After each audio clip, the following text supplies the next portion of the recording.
vibeBooks presents The Shepherdess and the Chimney Sweep by Hans Andersen. Content: The Shepherdess and the Chimney Sweep. Have you ever seen an old wooden cabinet, quite worn black with age, and ornamented with all sorts of carved figures and flourishes? Just such a one stood in a certain parlor. It was a legacy from the great-grandmother, and was covered from top to bottom with carved roses and tulips. The most curious flourishes were on it, too, and between them peered forth little stags' heads with their zigzag antlers. On the door panel had been carved the entire figure of a man, a most ridiculous man to look at, for he grinned, you could not call it smiling or laughing, in the drollest way. Moreover, he had crooked legs, little horns upon his forehead, and a long beard. The children used to call him the crooked-legged field marshal, Major General Corporal Sergeant, which was a long, hard name to pronounce. Very few there are, whether in wood or in stone, who could get such a title. Surely to have cut him out in wood was no trifling task. However, there he was. His eyes were always fixed upon the table below, and toward the mirror, for upon this table stood a charming little porcelain shepherdess, her mantle gathered gracefully about her and fastened with a red rose. Her shoes and hat were gilded, and her hand held a shepherd's crook. She was very lovely. Close by her stood a little chimney sweep, also of porcelain. He was as clean and neat as any other figure. Indeed, he might as well have been made a prince as a sweep, since he was only make-believe, for though everywhere else he was as black as a coal, his round, bright face was as fresh and rosy as a girl's. This was certainly a mistake. It ought to have been black. There he stood so prettily, with his ladder in his hand, quite close to the shepherdess. From the first he had been placed there, and he always remained on the same spot, for they had promised to be true to each other. They suited each other exactly. They were both young, both of the same kind of porcelain, and both equally fragile. Close to them stood another figure 3 times as large as themselves. It was an old Chinaman, a mandarin, who could nod his head. He was of porcelain, too, and he said he was the grandfather of the shepherdess, but this he could not prove.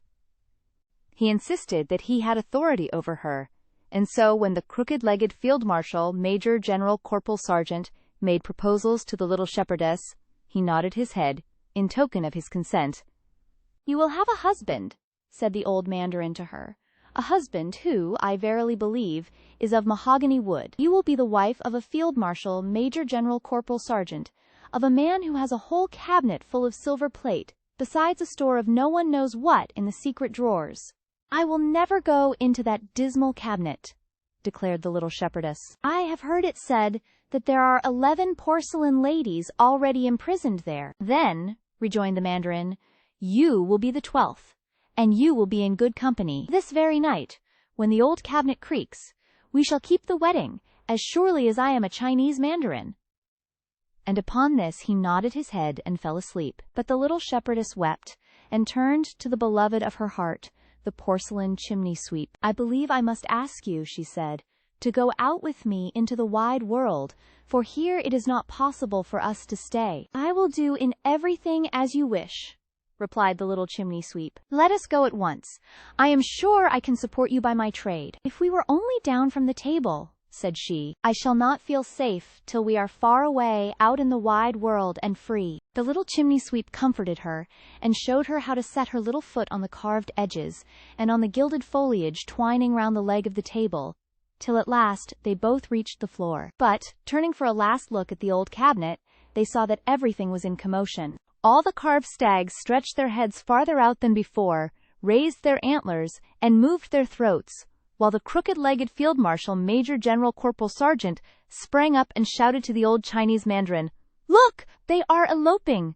They are eloping! They were not a little frightened at this, and jumped quickly into an open drawer in the window seat. Here lay 3 or 4 packs of cards that were not quite complete, and a little doll's theater which had been set up as nicely as could be. A play was going on, and all the queens sat in the front row, and fanned themselves with the flowers which they held in their hands, while behind them stood the knaves, each with 2 heads, one above and one below, as playing cards have. The play was about 2 persons who were not allowed to marry, and the shepherdess cried, for it seemed so like her own story. "I cannot bear this," she said. "Let us leave the drawer." But when she had again reached the floor, she looked up at the table and saw that the old Chinese mandarin was awake, and that he was rocking his whole body to and fro with rage.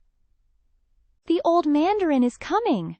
cried she, and down she fell on her porcelain knees, so frightened was she. "I have thought of a plan," said the chimney sweep. "Suppose we creep into the jar of perfumes, the pot-pourri vase which stands in the corner. There we can rest upon roses and lavender, and throw salt in his eyes if he comes near." "That will not do at all," she said. "Besides, I know that the old mandarin and the pot-pourri vase were once betrothed, and no doubt some slight friendship still exists between them.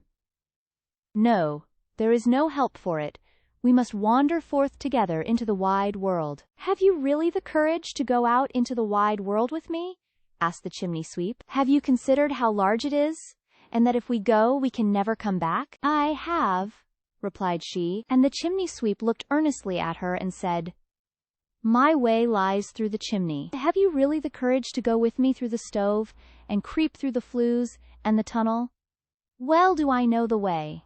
We shall come out by the chimney, and then I shall know how to manage. We shall mount so high that they can never reach us, and at the top there is an opening that leads out into the wide world." And he led her to the door of the stove. "Oh, how black it looks," she said. Still she went on with him, through the stove, the flues, and the tunnel, where it was as dark as pitch. "Now we are in the chimney," said he, "and see what a lovely star shines above us." There actually was a star in the sky that was shining right down upon them, as if to show them the way. Now they climbed and crept.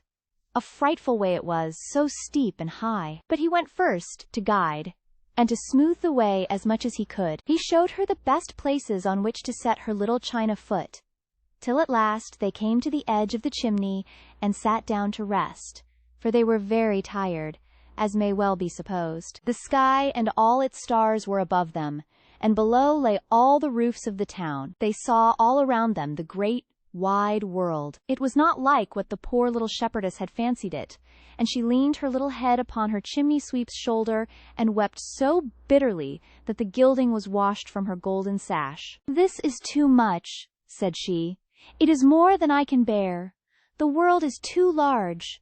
I wish I were safe back again upon the little table under the mirror. I shall never be happy till I am there once more.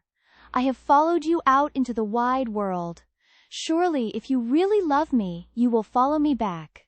The chimney sweep tried to reason with her. He reminded her of the old mandarin and the crooked-legged field marshal major, general corporal sergeant, but she wept so bitterly and kissed her little chimney sweep so fondly that he could not do otherwise than as she wished, foolish as it was.